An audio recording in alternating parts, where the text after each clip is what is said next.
Buenas tardes, mi nombre es Elizabeth López, soy estudiante de la Corporación Universitaria del Caribe SECAR del programa Licenciatura en Pedagogía Infantil, sede Montería, y hoy les quiero compartir un tema muy importante denominado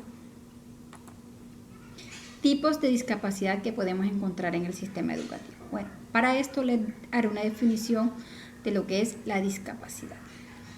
La discapacidad hace referencia a ese conjunto de características o particularidades que se constituyen como un impedimento, como una barrera, como un obstáculo para que el individuo se desarrolle plenamente, ¿sí? No solamente en el ámbito educativo, sino en todas las áreas de su vida. Puede ser de dos tipos: congénita, quiere decir que el individuo nace con ellas, o adquirida, que las obtiene a partir de cierto tipo de accidentes.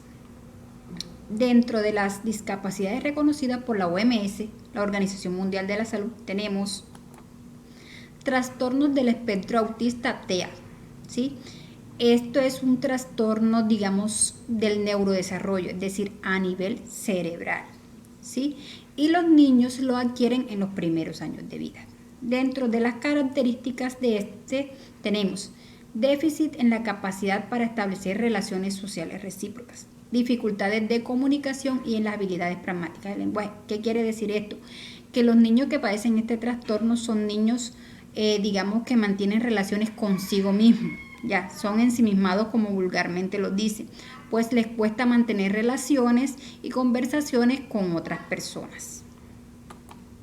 Tenemos la discapacidad intelectual.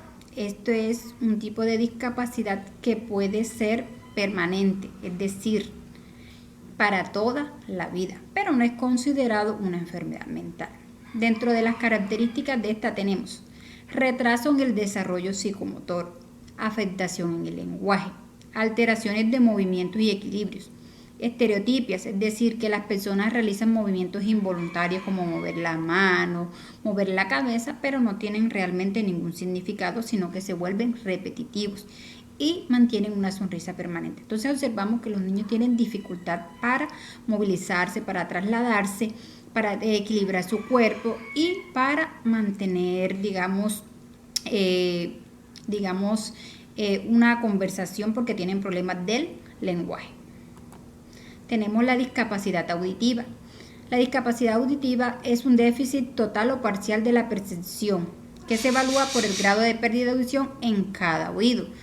Cuando dicen parcial, puede ser, digamos, que el niño escucha algunos sonidos, pero muy bajito, muy leve. Y la pérdida total significa que el niño no alcanza a escuchar nada. Y por eso, dentro de las características, nos dicen que tiene dificultad para la comunicación verbal. Pues si un niño no escucha, es un niño que de pronto no va a poder entablar una relación con otro compañerito o con otro familiar porque no alcanza a escuchar nada de lo que le dice. La discapacidad visual. La discapacidad visual es cualquier alteración del sentido de la vista. También puede ser parcial o total, ¿sí? Entonces, estos niños presentan limitaciones muy severas. Dice que dificultades y retraso a la hora de desarrollar la capacidad de representar los objetos en su mente. Como ellos no alcanzan a observar los objetos, no los pueden representar. Entonces ellos tienen que hacerlo a través de la imaginación. Entonces es necesario que se ayude a desarrollar la imaginación en ellos. Tenemos la discapacidad esta denominada sordoceguera. En ella encontramos niños que presentan una alteración auditiva y visual, o sea, de los dos sentidos, de la vista y del oído, ya sea parcial o total, ¿sí? Entonces a ellos se les hace muy difícil la comunicación, orientarse espacialmente, la movilidad y el acceso a la información, porque no pueden escuchar ni pueden ver, o lo hacen en menor medida. Por eso ellos requieren de personas especializadas, como los guías e intérpretes. Tenemos la discapacidad física, que se incluyen todas aquellas dificultades de movilidad y presentan una disminución importante en varias partes del cuerpo. Las características es que las personas que presentan esto tienen dificultad para desplazarse, para cambiarse, para mantener posiciones, para manipular o transportar objetos, y esta discapacidad requiere de la ayuda. Miren que aquí en la imagen se observa que la mamá está ayudándole a su hijo a transportarse en un triciclo. Y también puede ser congénita o adquirida. Tenemos la discapacidad psicosocial. Abarca a todos los niños que presentan diversos tipos de trastornos mentales como ansiedad, como depresión y otros. ¿Sí? Generalmente las características de estos niños es que son niños impulsivos, niños que demuestran que quieren las cosas de manera rápida, son desesperados, incluso muchos cuando no quieren las cosas lo manifiestan a través del mal genio. ¿Sí? Entonces son niños, digamos, que se relacionan con trastornos como la esquizofrenia, con el afectivo bipolar, entre otros. Tenemos el trastorno permanente de la voz y el habla. Esto hace alusión a todas aquellas alteraciones del tono de la voz, la articulación, la vocalización y la producción de sonido. Dentro de esto tenemos la dislalia, que es un trastorno de la capacidad de articular o pronunciar correctamente los fonemas.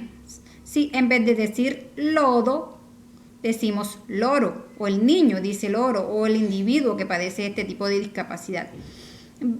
Tenemos también la disartria, que es el niño, digamos, que omite las letras, en vez de decir niño, dice iño. La disglosia, ¿sí?, que es un trastorno de la pronunciación causado por lesiones físicas o malformaciones. Y tenemos la disfemia, que es un trastorno caracterizado por los tropiezos, espasmos y repeticiones en el caso de la tartamudez, por ejemplo, decir tetero. Y finalmente tenemos la discapacidad sistémica, que se refiere a las condiciones de salud que impiden que el niño adolescente asista regularmente al aula de clase. ¿Por qué? Porque esta discapacidad es bastante delicada. Entre ellas se encuentran las enfermedades como los cáncer, la insuficiencia renal crónica, y las personas pues requieren estar en casa o muchas veces en las clínicas, en los hospitales, porque es delicado. Entonces quería compartir los tipos de discapacidad. Muchas gracias.